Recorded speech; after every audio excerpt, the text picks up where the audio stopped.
வணக்கம். ஜெயா பிளஸ் செய்திகளுக்காக கார்த்திகா பிரகாஷ். விரிவான செய்திகளை பார்ப்பதற்கு முன்னதாக தலைப்புச் செய்திகளை பார்க்கலாம்.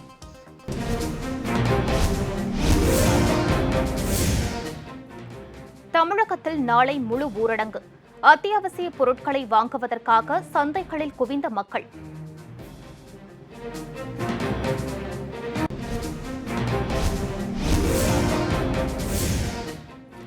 உலக நாடுகள் எதிர்கொண்டுள்ள உச்சக்கட்ட சவால்களில் இருந்து மீண்டு வர புத்தரின் போதனைகள் துணை நிற்கும். பிரதமர் நம்பிக்கை.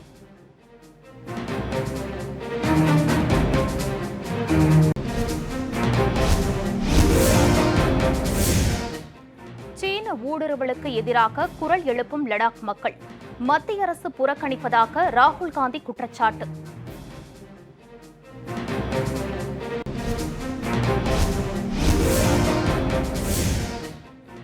சென்னை உயர்நீதிமன்றத்தில் வரும் 6ஆம் தேதி முதல் அனைத்து வழக்குகளும் விசாரிக்கப்படும்.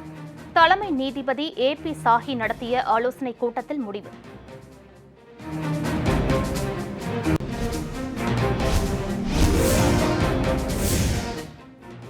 இந்தியாவில் கடந்த 24 மணி நேரத்தில் புதிய உச்சமாக 22,771 பேருக்கு கொரோனா தொற்று உறுதி.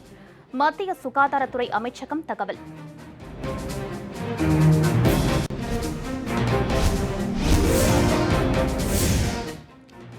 சென்னையில் இன்று ஒரே நாளில் 26 பேர் கொரோனாவுக்கு பலி. உயிரிழந்தவர்களின் எண்ணிக்கை 1000-ஐ கடந்தது.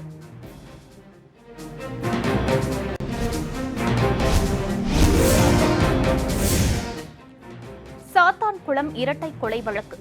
அளிக்கப்பட்ட காவல் நிலைய CCTV கேமரா காட்சிகளை மீட்டெடுத்து விசாரணை நடத்த திட்டம். IG சங்கர் தகவல்.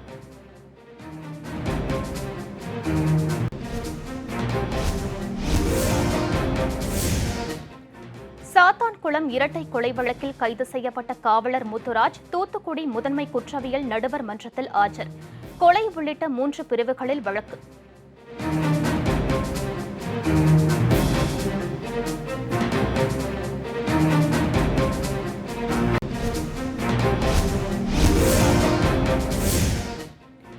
சாத்தான்குளம் இரட்டை கொலை வழக்கில் கைது செய்யப்பட்ட முத்துராஜுக்கு வரும் 17ஆம் தேதி வரை காவல். முதன்மை குற்றவியல் நடுவர் நீதிமன்ற மாஜிஸ்ட்ரேட் ஹேமா உத்தரவு.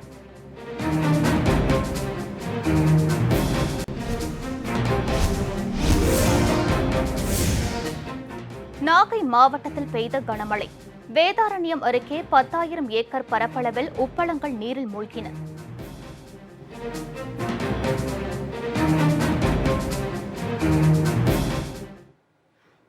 இனி விரிவான செய்திகள்.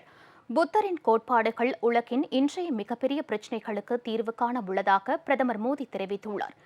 புத்த மதத்தின் தர்ம சக்கர நாளான இன்று கௌதம புத்தரின் போதனைகள் குறித்து பேசிய பிரதமர் திரு மோடி, புத்தர் போதித்த நம்பிக்கை கோட்பாட்டை இந்தியாவின் இளைய தலைமுறையினர் உலகிற்கு முன்னோடியாக செயல்படுத்தி வருகின்றனர் என கூறினார். இந்தியாவில் உள்ள புத்த மத புனித தலங்களில் அதிக அளவிலான துறவிகள் மற்றும் சுற்றுலா பயணிகளை ஈர்ப்பதற்கு நடவடிக்கை எடுக்கப்பட்டு வருவதாகவும் பிரதமர் திரு மோடி கூறினார். லடாக் சென்ற பிரதமர் திரு நரேந்திர மோடி சிந்து நதியில் சிந்து தர்ஷன் பூஜைகளை செய்துள்ளார். லடாக்கில் உள்ள இந்திய ராணுவ தளத்திற்கு சென்ற பிரதமர் திரு மோடி சீன ராணுவ வீரர்களுடன் நடந்த மோதலில் காயமடைந்த இந்திய வீரர்களை சந்தித்து நலம் விசாரித்தார். தனது பயணத்தின் போது நிமு பகுதி வழியாக ஓடும் சிந்து நதியில் பிரதமர் திரு மோடி சிந்து தர்ஷன் பூஜை செய்தார். இது குறித்த வீடியோ தற்போது வெளியாகியுள்ளது.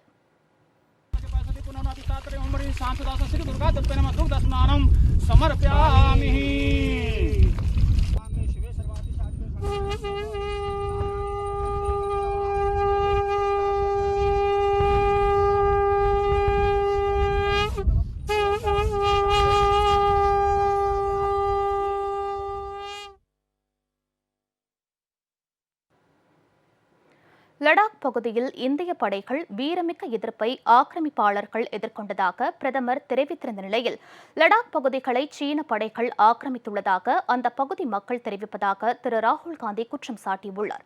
லடாக் பகுதிக்கு திடீரென்று நேற்று சென்ற பிரதமர் அந்த பகுதியில் ஆக்கிரமிப்பாளர்களுக்கு இந்திய வீரர்கள் வீரமிக்க எதிர்ப்பை வெளிப்படுத்தி அவர்களை விரட்டியடித்ததாக தெரிவித்தார். இந்நிலையில் காங்கிரஸ் கட்சியின் திரு ராகுல்காந்தி வெளியிட்டுள்ள டுவிட்டர் பதிவில் லடாக் பகுதியை சீன படைகள் ஆக்கிரமித்துள்ளதாக அந்த பகுதியைச் சேர்ந்த மக்கள் தெரிவிப்பதாகவும் தேசப்பற்றுடன் அவர்கள் தெரிவிக்கும் கருத்துக்களை பிரதமர் திரு மோடி கேட்க வேண்டும் என்றும் கூறினார். லடாக் பகுதி மக்களின் எச்சரிக்கையை அலட்சியப்படுத்தினால் பெரும் எதிர் விளைவுகளை நாடு எதிர்கொள்ள வேண்டியிருக்கும் என்றும் அவர் தெரிவித்துள்ளார். இதற்கு ஆதாரமாக ஊடகங்களில் வெளியான லடாக் பகுதி மக்களின் பேட்டிகளையும் அவர் ட்விட்டரில் இணைத்துள்ளார். இதே கருத்தை வலியுறுத்தியுள்ள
மதுரையில் வரும் 6ஆம் தேதி நள்ளிரவு முதல் 12ஆம் தேதி நள்ளிரவு வரை 7 நாட்களுக்கு முழு ஊரடங்கு அமல்படுத்தப்பட்டுள்ளது.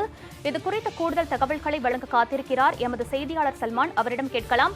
வணக்கம் சல்மான், விவரம் என்ன சொல்லுங்க? கார்த்திகா, மதுரை சென்னைக்கு அடுத்தபடியாக கொரோனா தொற்றுடைய பாதிப்பு என்பது நாளுக்கு நாள் அதிகரித்தே காணப்படுகிறது. நாளொன்றுக்கு தலா 250 பேர் வீதமாக அந்த பாதிப்புக்கு உள்ளாகக்கூடிய ஒரு நிலைதான் ஏற்பட்டுள்ளது.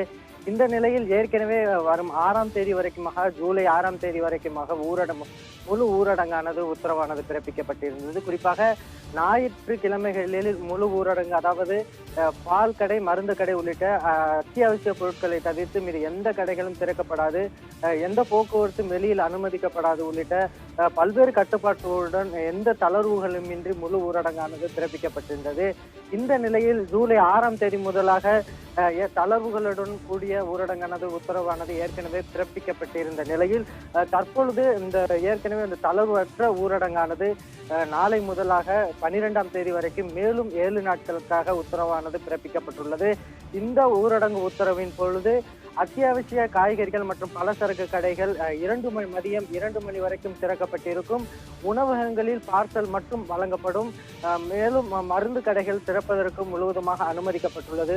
தற்போது வரைக்குமாக அரசு அலுவலகங்களில் 50% ஊழியர்களுடன் அவர்கள் செயல்பட அனுமதிக்கப்படுவார்கள். தகவல் தொழில்நுட்ப அலுவலகங்கள் 50% ஊழியர்களுடன் பணியாற்றுவதற்கு அனுமதி அளிக்கப்பட்டுள்ளது. இப்படியாக பல்வேறு சில தளர்வுகளுடன் கூடிய முழு ஊரடங்கானது மேலும் 7 நாட்கள் நீட்டிக்கப்பட்டுள்ளது. ஏற்கனவே மதுரை மாநகராட்சி பகுதிகளில் மட்டுமாக 3000த்திற்கும் மேற்பட்டோர் இந்த கொரோனா தொற்றால் பாதிக்கப்பட்டுள்ளனர். மேலும் உயிரிழப்புகளின் எண்ணிக்கை என்பது 51ஆக உயர்ந்துள்ளது. கடந்த ஜூன் மாதத்தில் மட்டுமாக மதுரை மாவட்டத்தில் கொரோனா பாதிப்புடைய எண்ணிக்கை என்பது 10 மடங்கு அளவிற்கு உயர்ந்துள்ளது. மே மாதம் 31ஆம் தேதி வரைக்கும் பாதிப்பு எண்ணிக்கை என்பது வெறும் 269ஆக இருந்த நிலையில் கடந்த ஜூன் மாதம் மட்டுமாக 10 மடங்கு உயர்ந்து 3423ஆக உயர்ந்துள்ளது. இதே போன்று உயிரிழப்பு எனவே தற்போது வரைக்குமாக இந்த ஊரடங்கை நீடித்தால் மட்டும்தான் இந்த கொரோனா தொற்றை கட்டுப்படுத்த வேண்டும் என்ற அடிப்படையில் தற்பொழுது முழு ஊரடங்கானது நீட்டிக்கப்பட்டுள்ளது. இருந்த பொழுதும் மதுரை மாநகராட்சி, பறவை பேரூராட்சி, மதுரை கிழக்கு, மதுரை மேற்கு ஒன்றியம் மற்றும் திருப்பரங்குன்றம் ஒன்றியத்துக்கு உட்பட்ட பகுதிகளில் மட்டும்தான் இந்த முழு ஊரடங்கானது அமல்படுத்தப்பட்டுள்ளது. ஆனால் ஞாயிற்றுக்கிழமைகளில் தளர்வற்ற முழு ஊரடங்கானது மாவட்டம் முழுமைக்குமாகவே செயல்படுத்தப்படும். தற்போது வரைக்குமாக இந்த ஒரு குறிப்பிட்ட சில பகுதிகளில் மட்டும் இந்த ஊரடங்கு அமல்படுத்தப்பட்ட நிலையில் அந்த ஊரடங்கு அமல்படுத்தப்பட்ட பகுதிகளில் மட்டும் மதுபான கடை திறக்கப்படாத நிலையில் அலங்காநல்லூர், திருமங்கலம், மேலூர் ஆகிய அந்த ஊரடங்கில் இருந்து விலக்கு அளிக்கப்பட்ட பகுதிகளில் தொடர்ந்து மதுபான கடைகள் செயல்பட்டு வரும் நிலையில் தற்பொழுது அந்த மதுரை மாநகராட்சி பகுதிகளில் உள்ள அந்த குடிமகன்கள் அங்கே சென்று மொத்தமாக நீண்ட வரிசையில் காத்திருக்கக்கூடிய ஒரு நிலைதான் காணப்படுகிறது. எனவே அந்த பகுதிகளிலும் ஊரடங்கை நீட்டிக்க வேண்டும், ஊரடங்கை அமல்படுத்த வேண்டும் என்பதுதான் பொதுமக்களின் கோரிக்கையாக உள்ளது. மாநகராட்சி பகுதிகளில் நாளுக்கு நாள் அந்த கொரோனாவின் தீவிரம் அதிகமாக இருந்தாலும் கூட தற்பொழுது புறநகர் பகுதிகளிலும் அந்த கொரோனா பரவல் என்பது அதிகரித்துதான் காணப்படுகிறது. எனவே ஊரடங்கை முழுவதுமாக அமல்படுத்த வேண்டும் என்பதுதான் பொதுமக்களின் கோரிக்கையாக உள்ளது. இதனிடையே மதுரை மாநகராட்சி பகுதிகளில் ஒவ்வொரு பகுதிகள், அதாவது சிறப்பு அதிகாரியாக, சிறப்பு கண்காணிப்பு அலுவலராக IAS அதிகாரியான டாக்டர் சந்திரமோகன் அவர்கள் நியமிக்கப்பட்ட நிலையில் தற்பொழுது மாநகராட்சி பகுதிகளில் கொரோனா பாதிக்கப்பட்ட நபர்கள் தங்களை தானே வீடுகளில் தனிமைப்படுத்தப்பட்டு அவர்களுக்கான சிகிச்சை வழங்குவதற்கான பணிகளும் தொடர்ந்து நடத்தப்பட்டு வருகிறது. இதே போன்று அரசு மருத்துவமனைகளில் மற்றும் தனியார் மருத்துவமனைகளில் முழுவதுமாக படுக்கைகள் நிரம்பி காணப்படுகின்றன. இதே போன்று தனிமைப்படுத்தப்பட்ட பகுதிகள், அந்த உணவகங்களிலும் தனிமைப்படுத்தப்பட்ட பகுதிகளாக கருதப்பட்டு அந்த உணவகங்களிலும் கொரோனா நோயாளிகள் தனிமைப்படுத்தப்பட்டு அவர்களுக்கு சிகிச்சையானது வருகிறது. நாளுக்கு நாள் கொரோனா தொற்றினுடைய எண்ணிக்கை அதிகரித்து வரும் நிலையில் இந்த ஊரடங்கானது பொதுமக்கள் மத்தியில் ஒரு வரவேற்பை பெற்றிருந்தாலும் கூட மதுரை மாவட்டம் முழுமைக்குமாக ஊரடங்கை அமல்படுத்த வேண்டும் என்பது பொதுமக்களின் கோரிக்கையாக உள்ளது. கருத்தியா, தகவல்களுக்கு நன்றி சல்மான்.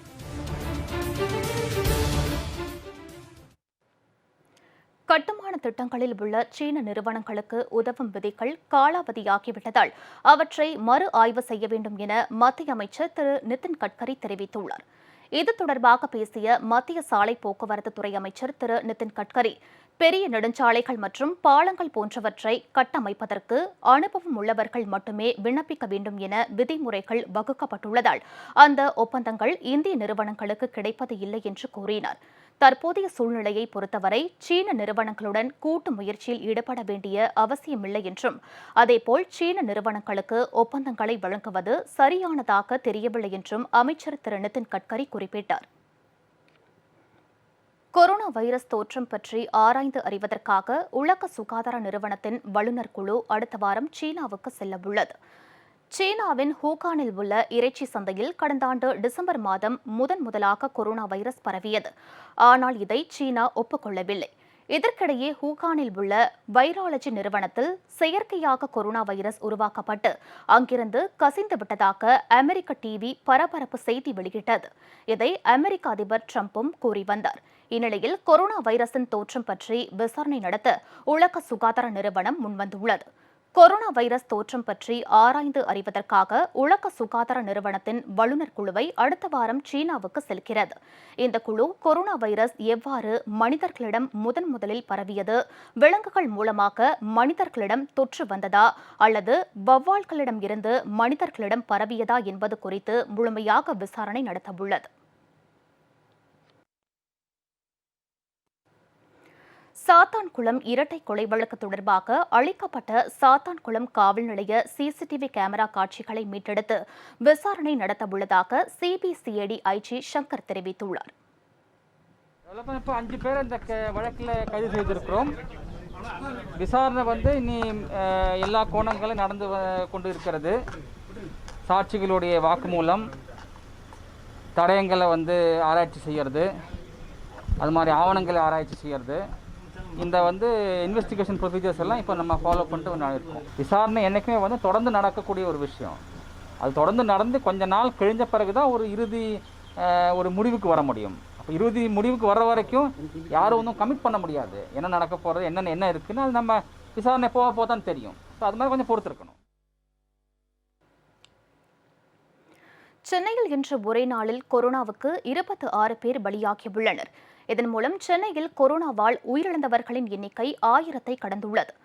தலைநகர் சென்னையில் தினசரி கொரோனா பாதிப்பு அதிகரித்து வருவதை போன்று உயிரிழப்பும் அதிகரித்து வருகிறது.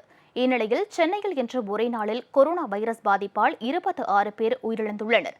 ஸ்டான்லி மருத்துவமனையில் 6 பேரும், ராஜீவ்காந்தி அரசு மருத்துவமனையில் 12 பேரும், ஓமந்தூரார் அரசு மருத்துவமனையில் 4 பேரும் பலியாகியுள்ளனர். மேலும் கீழ்ப்பாக்கம் அரசு மருத்துவமனையில் ஒருவரும் தனியார் மருத்துவமனையில் 3 பேரும் கொரோனாவால் உயிரிழந்துள்ளனர். இதன் மூலம் சென்னையில் மட்டும் கொரோனாவால் பலியானவர்களின் எண்ணிக்கை 1022ஆக அதிகரித்துள்ளது.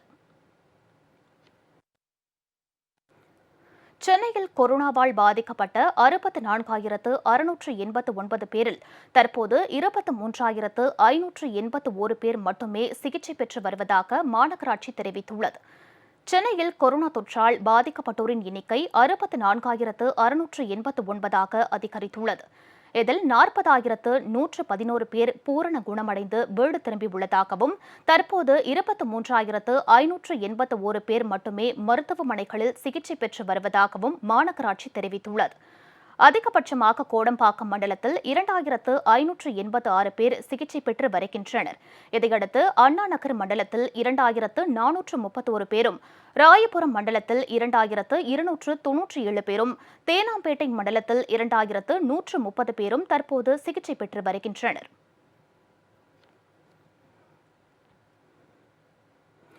கோவாக்சின் தடுப்பூசி குறித்த அறிவிப்பை சுதந்திர தினத்தன்று பிரதமர் அறிவிப்பதற்காக அதன் பரிசோதனையை வேகப்படுத்தும் முயற்சியில் ஈடுபடக்கூடாது என மார்க்சிஸ்ட் கட்சியின் பொதுச் செயலாளர் திரு சீதாராம் யெச்சூரி தெரிவித்துள்ளார். கொரோனா தடுப்பூசி ஆராய்ச்சியில் இந்திய மருத்துவ ஆராய்ச்சி கவுன்சிலும் பாரத் பயோடெக் நிறுவனமும் சேர்ந்து உருவாக்கியுள்ள கோவாக்சின் தடுப்பூசியை மனிதர்களிடம் பரிசோதிக்க நாடு முழுவதும் சில குறிப்பிட்ட மருந்து ஆராய்ச்சி மையங்களுக்கு இந்திய மருத்துவ ஆராய்ச்சி கவுன்சில் அனுமதி வழங்கியுள்ளது. இந்த பரிசோதனையை குறிப்பிட்ட காலத்திற்குள் கட்டாயமாக பரிசோதனை செய்து முடிக்க வேண்டும் எனவும், அப்படி செய்ய தவறினால் மிக கடுமையான எதிர்விளைவுகளை சந்திக்க நேரிடும் எனவும் ICMR அமைப்பு நெருக்கடி கொடுத்துள்ளது. இதனை சுட்டிக்காட்டியுள்ள மார்க்சிஸ்ட் கட்சியின் பொதுச் செயலாளர் திரு சீதாராம் யெச்சூரி, சுதந்திர தினத்தன்று திரு மோடி கொரோனாவுக்கான தடுப்பூசியை செயல்பாட்டுக்கு கொண்டு வருவதாக அறிவிப்பதற்காக மருத்துவ அறிவியல் செயல்முறைகளை தேவைக்கேற்ப வேகப்படுத்துகிறது என தெரிவித்துள்ளார். கொரோனாவுக்கான தடுப்பூசியை கண்டுபிடிக்க உலகின் பல்வேறு நாடுகளும் தீவிர முயற்சியில் உள்ளபோது சுதந்திர தினத்தன்று பிரதமர் அறிவிக்க வேண்டும் என்பதற்காக அறிவியல் செயல்முறைகளை ICMR வேகப்படுத்துகிறது என்றும் இது ஆபத்தை ஏற்படுத்திவிடும் என்றும் அவர் எச்சரிக்கை விடுத்துள்ளார்.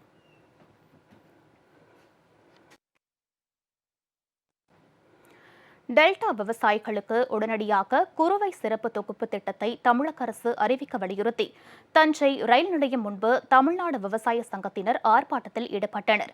முறை வைக்காமல் தண்ணீரை திறந்துவிட நடவடிக்கை எடுக்க வேண்டும் என்றும் அவர்கள் கோரிக்கை விடுத்துள்ளனர். குறுவை என்பது இந்த ஆண்டு தான் கிட்டத்தட்ட ஒரு 9 ஆண்டுகளுக்கு பிறகு செய்கிறோம். அந்த வகையில் விதை, உரம் மற்றும் அதுக்கு தேவையான நிதி ஆதாரங்களை உதவி செய்யணும்னு சொல்லி கேட்குறோம். அது மட்டும் இல்லை, இன்னைக்கு வங்கிகளில் கடன் தருவது பெரிய சிக்கலாக இருக்குது. அனைத்து வங்கிகள்லையும் எந்த காரணமும் சொல்லாமல், நிபந்தனை இல்லாமல் கடன் கொடுத்தா தான் இன்றைக்கி விவசாயம் செய்ய முடியும். அந்த கடனை உத்தரவாதம் செய்யணும்னு சொல்லி கேட்டுக்கிறோம். சாத்தான்குளம் இரட்டை கொலை, அறந்தாங்கி சிறுமி கொலை ஆகிய சம்பவங்களில் குற்றம் சாட்டப்பட்டவர்களுக்கு ஆதரவாக எந்த வழக்கறிஞரும் நீதிமன்றத்தில் ஆஜராகக்கூடாது என்று முன்னாள் மத்திய இணையமைச்சர் திரு பொன் ராதாகிருஷ்ணன் தெரிவித்துள்ளார். கன்னியாகுமரி மாவட்டம் நாகர்கோவிலில் செய்தியாளர்களிடம் பேசிய அவர் இவ்வாறு கூறினார். இது வழக்கறிஞர்களுக்கு அவமானம். நம்ம கண் முன்னாடி வச்சு நாம் யாருக்காக போயிருக்கிறோமோ அவங்க அடித்து கொல்லக்கூடிய அளவுக்கு வர்றாங்க அப்படின்னு சொன்னால் நாம் இந்த தொழிலில் இருந்து எதுக்கு? நம்ம மேலேயும் வழக்கறிஞர் மேலேயும் பயம் கிடையாது, நீதிபதி மேலே பயம் கிடையாது, தமிழ்நாடு அரசாங்கத்துக்கு மேலே பயம் கிடையாது, காவல்துறையினுடைய உயர் அதிகாரிகள் மேலே பயம் கிடையாது. இதெல்லாம் கடுமையான, மிக கடுமையான நடவடிக்கைகள் இல்லை என்று சொன்னால் இது தடுக்கவே முடியாது. ஒரு இடத்துல மக்களில் மிருகம், சாத்தான்குளத்தில் காவல்துறையில் மிருகம். 2 வழக்குகளிலும் மரண தண்டனை மிக தெளிவாக வழங்கப்படவில்லை என்று சொன்னால் தவறு செய்யக்கூடியவர்களுக்கு உற்சாகம் பிறந்துவிடும். திருப்பூர் மாவட்டம் தாராபுரம் பகுதியில் தண்ணீர் பற்றாக்குறையால் பப்பாளி சாகுபடி குறைந்துள்ளதாக விவசாயிகள் வேதனை தெரிவித்துள்ளனர். தாராபுரம் சுற்று வட்டார பகுதிகளான சூரியநல்லூர், ஆச்சியூர் உள்ளிட்ட பகுதிகளில் ஏராளமானோர் பப்பாளி சாகுபடி செய்து வருகின்றனர். இந்நிலையில் 2 ஆண்டுகளாக தண்ணீர் பற்றாக்குறை ஏற்பட்டதாலும் நிலத்தடி நீர்மட்டம் குறைந்ததாலும் பப்பாளியின் பால் பிடிக்கும் திறன் படிப்படியாக குறைந்தது. பப்பாளி மரங்களுக்கு நீர் பாய்ச்ச முடியவில்லை என வேதனை தெரிவித்த விவசாயிகள் பப்பாளி பயிர் சாகுபடியை கைவிட தொடங்கியுள்ளனர். நிறைய தாராவத்தில் நிறைய போட்டிருந்தாங்க, இப்போல்லாம் நிறைய விட்டாங்க. தண்ணி பற்றாக்குறைனால இது ரொம்ப இப்போ எனக்கே தண்ணி பற்றாக்குறை தான். அதனால் காயெல்லாம் ரொம்ப கம்மியாக தான் பிடிச்சிருக்குது. வேணா பத்தாவதுக்கு தண்ணி பற்றாக்குறையும் போது கள்ளிப்பூச்சி வந்து ஆரம்பிச்சிருது. அது அதுக்கு வேப்பனை தான் அடிக்க முடியும், மருந்தெல்லாம் அடித்தா கேட்காது. அது மழை பெஞ்சா போயிடும், மழை கிடைக்க மாட்டேது, கோடை மழையும் கிடைக்க மாட்டேது. இந்த மாதிரி சூழ்நிலை நடந்துட்டு இருக்குது. விவசாய நிலைமை போன வாரம் பார்த்தீங்கன்னா பழம் போட தோட்டத்தில் விழுந்து கிடந்தது. இப்போ தான் எல்லாம் அடிச்சுட்டு போக மிச்சத்தை பார்த்துருக்குறேன். இதுதான் எங்களுடைய விவசாயத்துடைய நிலைமை. இப்படி இனி மேலும் சில நிகழ்வுகளை வேக செய்திகளாக காண்போம். விருதுநகர் மத்திய மாவட்ட கழகம் சார்பில் சிவகாசியில் புதிய நிர்வாகிகள் அறிமுக கூட்டம் மற்றும் கட்சி வளர்ச்சிப் பணிகள் குறித்த ஆலோசனைக் கூட்டம் மத்திய மாவட்ட கழக செயலாளர் திரு ஜி சாமிகாளை தலைமையில் நடைபெற்றது. இந்நிகழ்ச்சியில் புதிதாக நியமிக்கப்பட்டுள்ள கழக நிர்வாகிகள் மாவட்ட கழக செயலாளருக்கு பொன்னாடை அணிவித்து வாழ்த்து பெற்றனர். பின்னர் கழக வளர்ச்சிப் பணிகள் குறித்தும் வரும் தேர்தலில் ஆற்ற வேண்டிய களப்பணிகள் குறித்தும் ஆலோசிக்கப்பட்டது. இதில் மாவட்ட, ஒன்றிய, நகர மற்றும் பேரூர் கழக நிர்வாகிகள் கலந்து கொண்டனர்.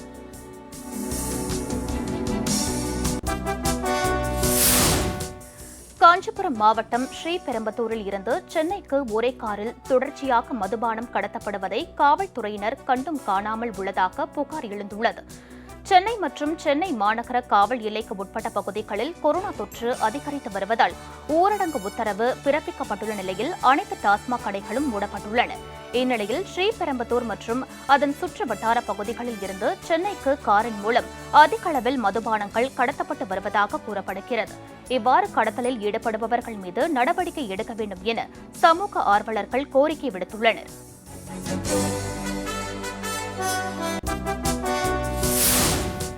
கன்னியாகுமரி மாவட்டத்தில் பள்ளிக்கூடங்களை மருத்துவமனைகளாக மாற்றுவதற்கு எதிர்ப்பு தெரிவித்து நாகர்கோவில் அருகே ஆசாரிப்பள்ளத்தில் மனித சங்கிலி போராட்டம் நடைபெற்றது.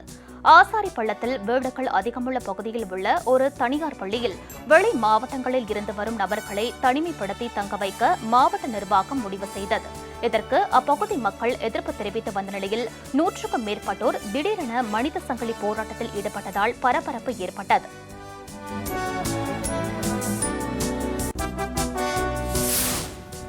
சிவகங்கை மாவட்டம் கீழடியில் நடைபெற்று வரும் அகழாய்வில் கருங்கல்லினால் ஆன 4 எடைக்கற்கள் கண்டுபிடிக்கப்பட்டுள்ளன. ஒவ்வொரு கல்லும் முறையே 8, 18, 150 மற்றும் 300 கிராம் எடை கொண்டுள்ளன. அண்மையில் இப்பகுதியில் இருந்து உலை அமைப்பு, இரும்பு ஆணிகள், கண்ணாடி மூலப்பொருளில் இருந்து உருக்கிய பின்னர் வெளியேறும் கசடுகள் ஆகியவை கிடைத்த நிலையில் தற்போது எடைக்கற்கள் கிடைத்துள்ளன.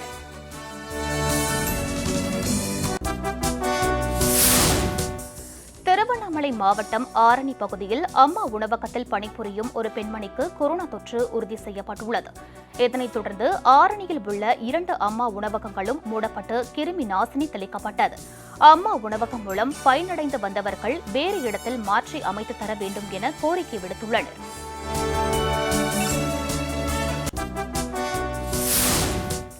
கரூரில் அரசு மருத்துவக் கல்லூரி மருத்துவமனை மருத்துவர் மற்றும் அவரது குடும்பத்தைச் சேர்ந்த 5 பேருக்கு கொரோனா தொற்று கண்டறியப்பட்டு அவர்கள் சிகிச்சைக்காக மருத்துவமனையில் சேர்க்கப்பட்டுள்ளனர்.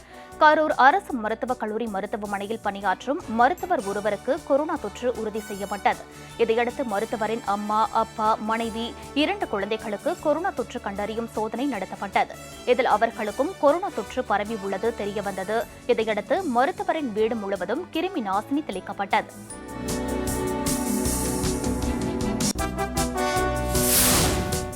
புதுக்கோட்டையில் இந்திய ஜனநாயக வாலிபர் சங்கம் சார்பில் காவல்துறையை கண்டித்து கண்டன ஆர்ப்பாட்டம் நடைபெற்றது.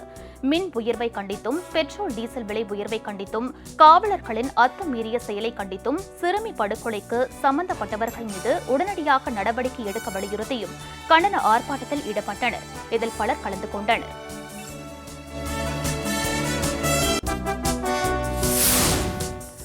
அம்மா மக்கள் முன்னேற்றக் கழக தென் சென்னை வடக்கு மாவட்ட செயலாளர் திரு வ. சுகுமார் பாபு முன்னிலையில் பகுதி கழகத்தின் சார்பில் சிந்தாதிரிப்பேட்டையில் ஊரடங்கால் பாதிப்படைந்துள்ள தூய்மை பணியாளர்கள் 300 நபர்களுக்கு 5 கிலோ அரிசி, ஒரு வாரத்திற்கு தேவையான காய்கறிகள் மற்றும் கபசூர குடிநீர் ஆகியவை வழங்கப்பட்டன.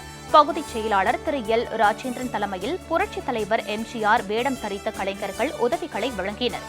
அமைப்பு சாரா மாவட்ட செயலாளர் திரு எஸ். சந்தான கிருஷ்ணன், பகுதி துணை செயலாளர் திரு டி. மோகன் உள்ளிட்ட பலர் இதில் கலந்து கொண்டனர்.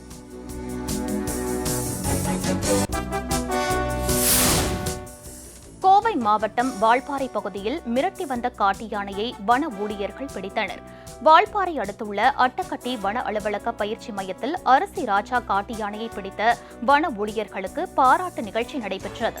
இதில் ஆனைமலை புலிகள் காப்பக துணை கண்காணிப்பாளர் திரு ஆரோக்கியராஜ் சேவியர் கலந்து கொண்டு அவர்களுக்கு நினைவு பரிசு மற்றும் சான்றிதழ் வழங்கினர். இந்நிகழ்ச்சியில் அனைத்து வன அலுவலர்கள், வன ஊழியர்கள் மற்றும் வேட்டை தடுப்பு காவலர்கள் கலந்து கொண்டனர்.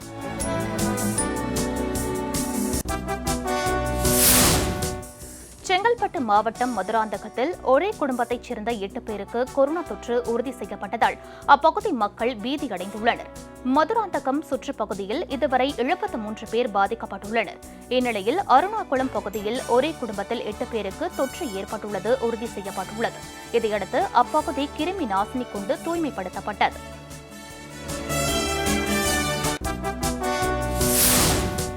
விருதுநகர் மாவட்டம் ராஜபாளையத்தில் 45 வயது பெண் உயிரிழந்த பிறகு அவருக்கு கொரோனா உறுதி செய்யப்பட்டதால் இறுதி சடங்கில் பங்கேற்றவர்கள் அச்சமடைந்துள்ளனர். அந்த பெண்மணி கடந்த 26ஆம் தேதி ராஜபாளையம் அரசு மருத்துவமனைக்கு சிகிச்சைக்காக சென்றுள்ளார். அங்கு மருத்துவர்கள் சாதாரண காய்ச்சல் என கூறி வீட்டுக்கு அனுப்பி வைத்துள்ளனர். ஆனால் வீட்டுக்கு சென்ற பார்வதிக்கு மூச்சு திணறல் அதிகமாக இருந்ததால் அவர் உயிரிழந்தார். இதையடுத்து அவருக்கு கொரோனா இருப்பது உறுதி செய்யப்பட்டது. அதனால் பெண்மணியின் இறுதிச் சடங்கில் பங்கேற்றவர்கள் அச்சமடைந்துள்ளனர்.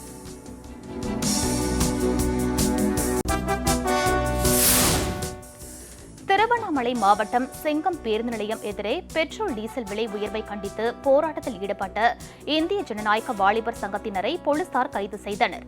மின்சார திருத்த சட்டத்தை ரத்து செய்ய கோரியும், கொரோனா காலத்தில் மின்சார கட்டணத்தை முழுமையாக ரத்து செய்ய வேண்டும் என்பது உள்ளிட்ட பல்வேறு கோரிக்கைகளை வலியுறுத்தியும் இளைஞர்கள் போராட்டத்தில் ஈடுபட்டனர்.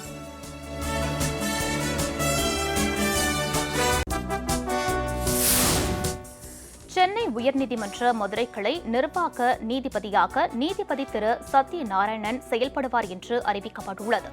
உயர்நீதிமன்ற மதுரை கிளையில் 3 மாதங்களுக்கு ஒருமுறை சுழற்சி முறையில் நிர்வாக நீதிபதி மற்றும் நீதிபதிகள் சுழற்சி முறையில் மாற்றம் செய்யப்படுவர். அதன்படி உயர்நீதிமன்ற மதுரை கிளை நிர்வாக நீதிபதியாக திரு சத்யநாராயணன் செயல்படுவார் என்றும், நீதிபதிகள் திரு சத்யநாராயணன், திரு ராஜமாணிக்கம் அமர்வு பொதுநல மனுக்கள், மேல்முறையீட்டு மனுக்கள், அனைத்து வகை நீதிமன்ற அவமதிப்பு வழக்குகளை விசாரிக்கும் என்று தெரிவிக்கப்பட்டுள்ளது.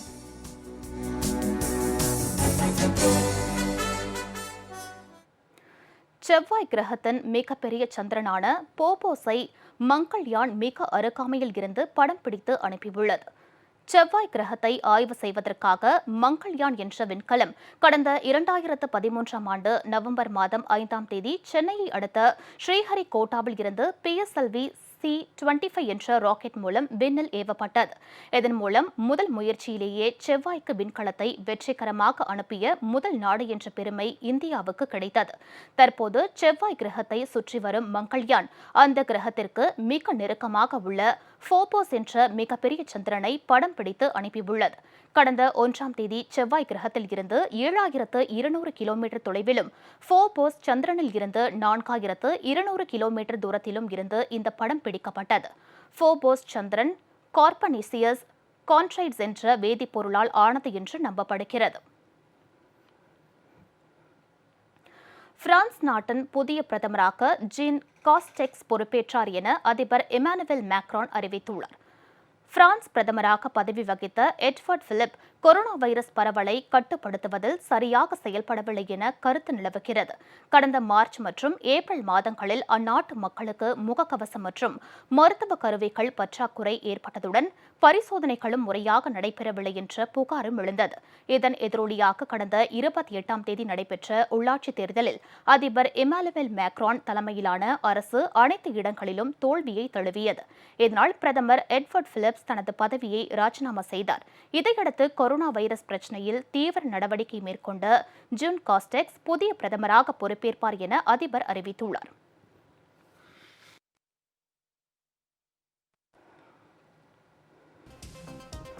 செய்திகள் நிறைவடைந்தன. அடுத்தடுத்த நிகழ்வுகளுக்கு தொடர்ந்து பாருங்கள் ஜெயா பிளஸ் செய்தி சேனல்.